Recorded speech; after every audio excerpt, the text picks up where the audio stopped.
there is one person giving Donald Trump sleepless nights, it's the Defense Secretary Pete Hegseth. Yes, this guy has been in a lot of controversy given that he's holding a very sensitive position, and recently it has led to Donald Trump having a meltdown in a Pentagon press conference. But before even going deep into that, let's have a listen. Breaking news, Donald Trump just took to his Truth Social to announce a major news conference tomorrow morning at 8 a.m. Eastern Standard Time.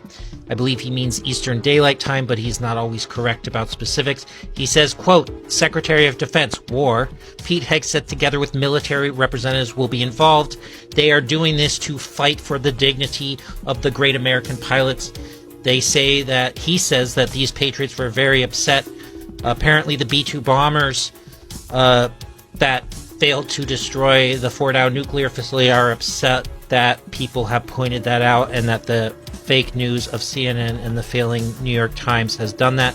Apparently it's been 36 hours of dangerously flying through enemy territory, and they landed and they knew the success was legendary, which doesn't really make any sense because they just shot a bomb in the middle of the night. But yeah, I guess he's been really obsessed with this lately. It's insane. You need to listen to this for a second, okay? Saying One this. second, just listen. Any retaliation by Iran against the United States of America will be met with force far greater than what was witnessed tonight. So here we have the United States warning Iran, if they strike back, something bad really gonna happen, all right? So, a couple of hours ago, Iran did the attack, and they attacked the bases of the American in Qatar, okay? But now, Trump posting, congratulations, we have peace. Peace of what? When literally the United States warned Iranians, if they attack back, the United States gonna really attack so hard, or the response gonna be worse than we think. And now, I don't know how, everything is fine. Are we part of the deal, or is there a deal we don't know about it? Oh, what's going on? So from my part, I hope that's everything.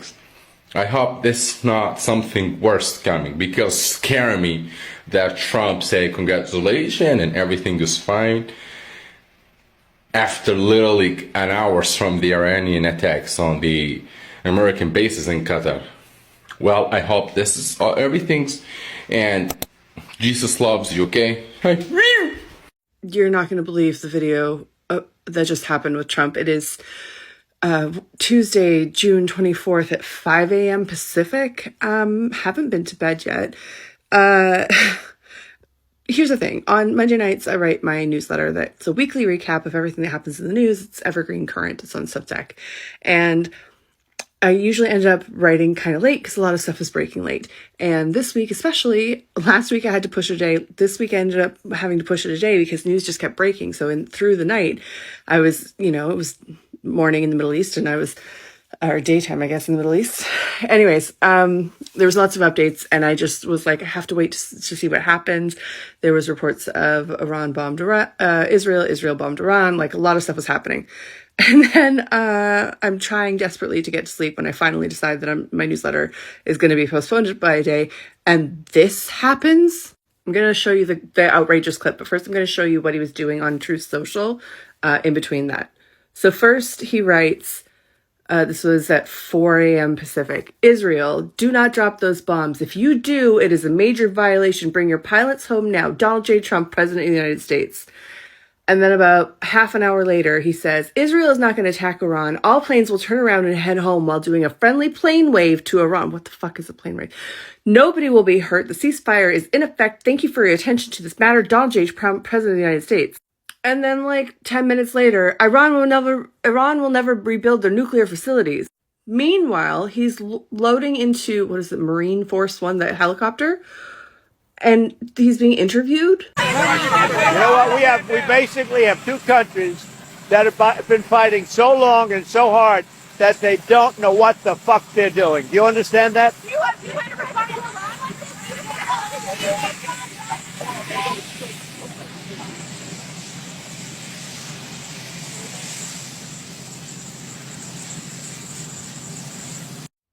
Oh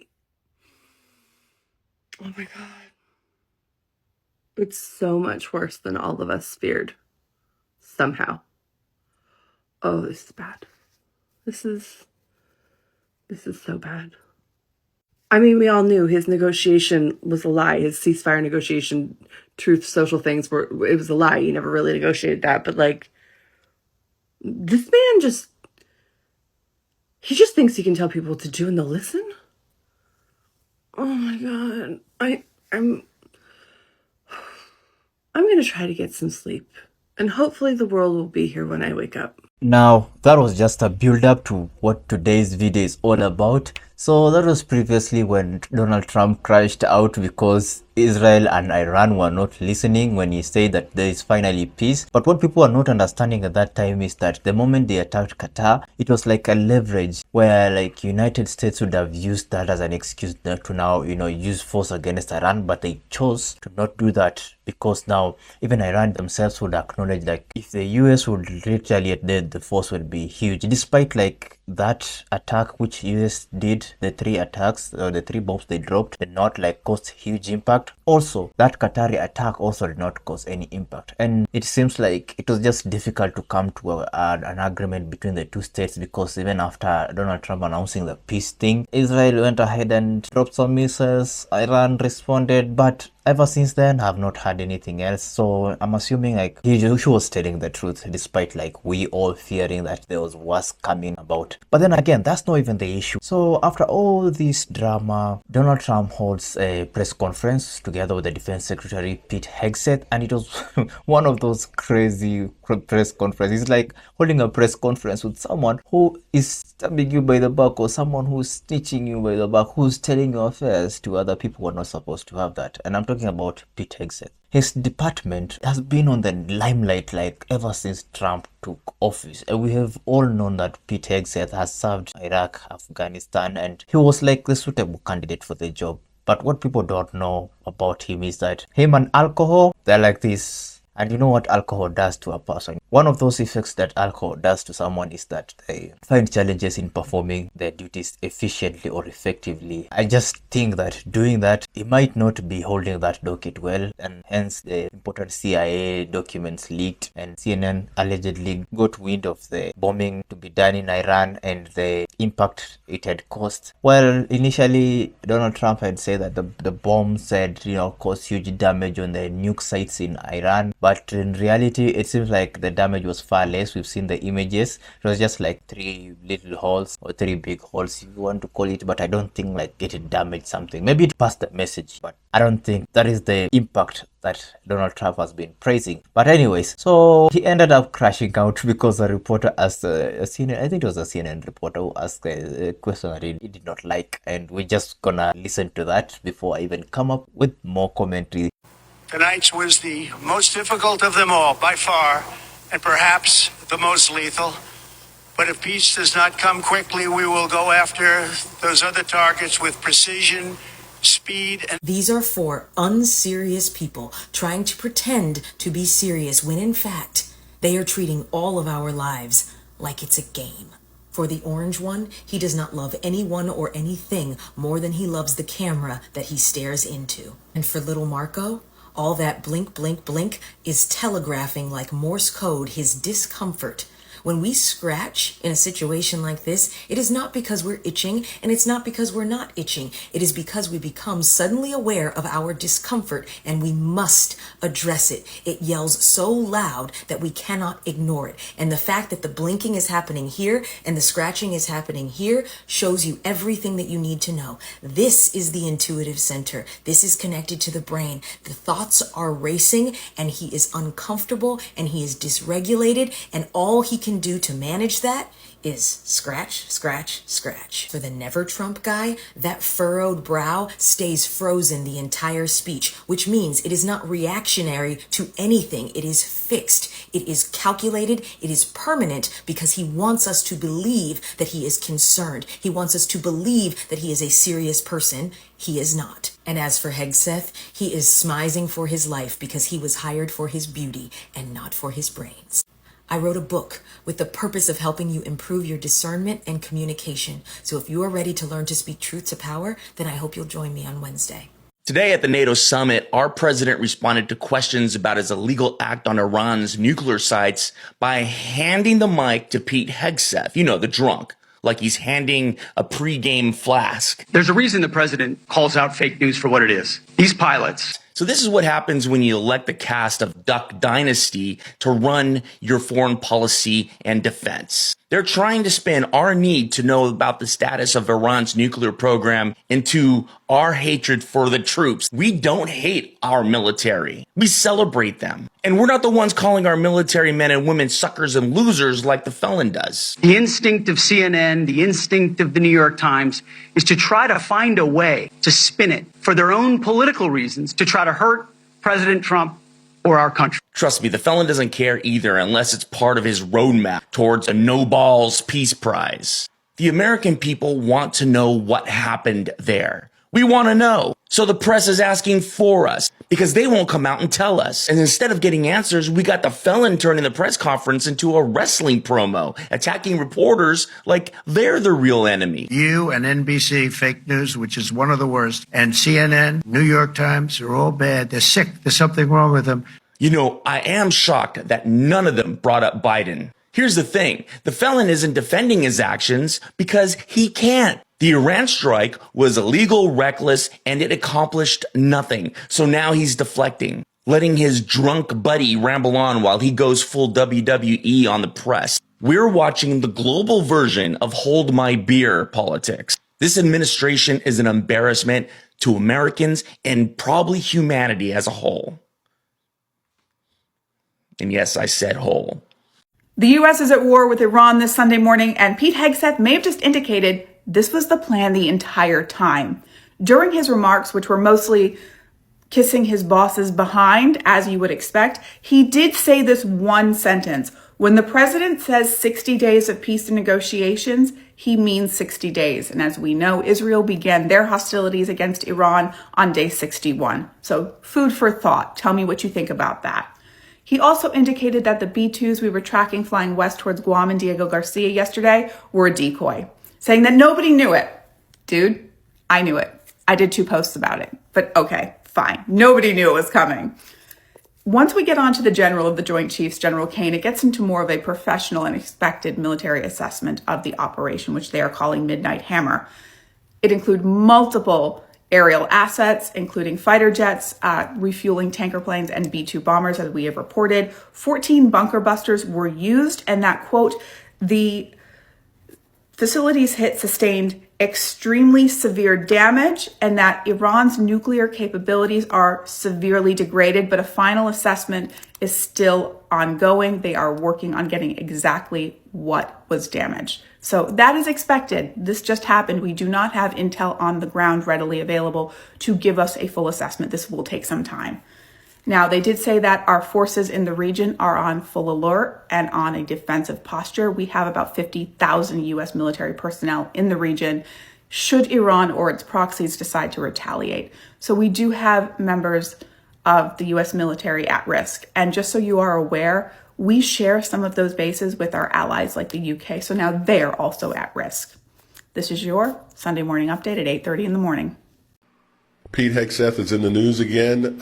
He always seems to be. But he sent an email to his staff recently requesting a passive approach to, let's quote, passive approach to celebrating Juneteenth. The message was relayed to the Pentagon's office of the Chief of Public Affairs, and it also said that the office wasn't planning to publish any Juneteenth-related content on the Pentagon's website. I don't know exactly what it means to take a passive approach. I'm guessing it means don't make a big deal of it, just let it pass, let it go away. So this is what troubles me. There are a lot of black servicemen and servicewomen in the military, and they need to know that their history is important. And when the leader of the military basically says to downplay their history, that's troubling. The blacks have spent years, decades, all the way back to our independence, the fight for independence, trying to prove to white people that they were worthy. And one of the ways they did it was they joined in on the fight. They joined in on the fight to prove, number one, they were equals, but number two, that they were as committed to the country as whites were. Dory Miller giving his life at Pearl Harbor. The Tuskegee Airmen who went out there and fought so bravely. Because, you know, they said black people weren't very brave. And they couldn't be leaders. They wouldn't make great leaders simply because they were black. And the Tuskegee Airmen, they proved otherwise. They were brave. They were great leaders. It got to the point where white bomber crews were requesting them as escorts because they knew how good they were. They were willing to lay down their life for this country, many of them because they believed in what the country said it stood for, and others who just wanted to show that they were equal partners in the fight. Pete Hegseth hasn't always seen it that way. He's gotten rid of qualified black leaders because he said they were DEI. And he's probably the least qualified person to hold a position in Trump's cabinet. But this is a message I just have for all young black men and women out there that are thinking about joining the military. Hegseth says recruiting numbers are up. I don't know where they're coming from. Are they mixed people from all over the country who are lethal? That's what he wants, lethal people. They're lethal not because they're any one particular race, because it doesn't take any one particular race to be lethal, or gender, by the way. And at the end of the day, we all bleed the same red. But when you make the commitment, young black men and women, to join the military, understand, and I know that everybody makes a different decision about why they join the military. For some, it's a job. They couldn't find anything on the outside, so they did it. For many others, it's a commitment to the cause. They believe in the cause. They believe in the mission. But at some point, regardless of why you got in, the country may ask you to put your life on the line. And everybody understands that. Are you willing to do that for a military that doesn't even see value in your history? Because if they don't see value in your history, they don't see value in you. And when you make that big of a commitment, one that could cost you your life at some point, both parties got to be all in. You got to be committed to the cause, and the cause has to be committed to you. Ain't no halfway with this. So Pete Hegseth, I think you do black men, black servicemen and servicewomen a discredit, a disservice. When you're not willing to celebrate their history, you send a message that they're not important. You shouldn't be trying to take a passive approach. You should be screaming it from the mountaintops. I guess that is another issue that Pete Hegseth was facing this week. But to me, I don't know how I feel about that. I'm just 50-50 on it. But anyways, if Juneteenth is something that is being taken seriously every year, I don't think there is a reason why this year they should take the celebration passively. I don't think so. That would just be unfair, and it would cause a lot of political division among the military, among the US citizens, among the black community. You know, they'll just call out the action and things like that, and it would not bring about unity. The unity that the Donald Trump administration is really fighting for to restore, because we all know that the most difficult thing for Donald Trump this year or since he took power is to unite all the citizens. Actions like this, I don't know if it's wise. But anyways, that aside, we were talking about the issue of the Iran attack leakage, and it stems from Defense Secretary's office and Pentagon. And despite like them denying that some of the news that CNN and New York Times are spreading are just lies and propaganda, I know it's really bad. Like, you know, you are planning for a secret attack and then it leaks out. I know it endangers the lives of the pilots who are doing the mission, and also the soldiers who are in the Middle East, the 50,000 soldiers. But again, that is something that is so sensitive. It's a security matter, and I think think they are really working towards finding the person who leaked it. And to me, I just know Pete Hegseth knows that. We all know this guy is not competent enough to be there. He's just there because he served the war and maybe he's a friend to Donald Trump. But in reality, like executing or working in his job, like performing his duties, oh man, that guy is really poor at his job. The fact that the two, Donald Trump and Pete Hegseth, channel the anger to the media is just like a decoy. We all know that Trump has been angered by Pete Hegseth, and Pete Hegseth is also, anxious and also tense at the moment. He knows his job is on the line. He has to play cool in the media. Yesterday, I was listening to the press conference. Caroline Levitt, press secretary for the government, and she was asked these questions, and she said that most of the questions that they were asked yesterday were going to be addressed by the president himself. But she went also ahead and said that we might get who leaked the information maybe this week or later next week, because FBI is on the case. It's just funny how now FBI is involved in CIA matters. It's just pathetic. We all know that these two arms do not want to mix their affairs. They feel like FBI is usually invasive, but also there's a mole in the CIA and they have to find the mole.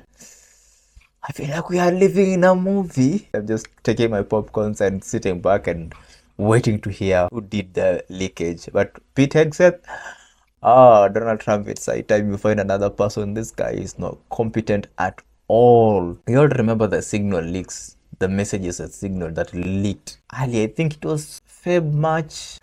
Pete Hegseth was in trouble about that, and we know this time round, yeah. I don't know how it's gonna come about, but yeah, guys, what do you think? Let me know your thoughts in the comment section down there below. Share your opinions. Also, don't forget to go and check the original creators.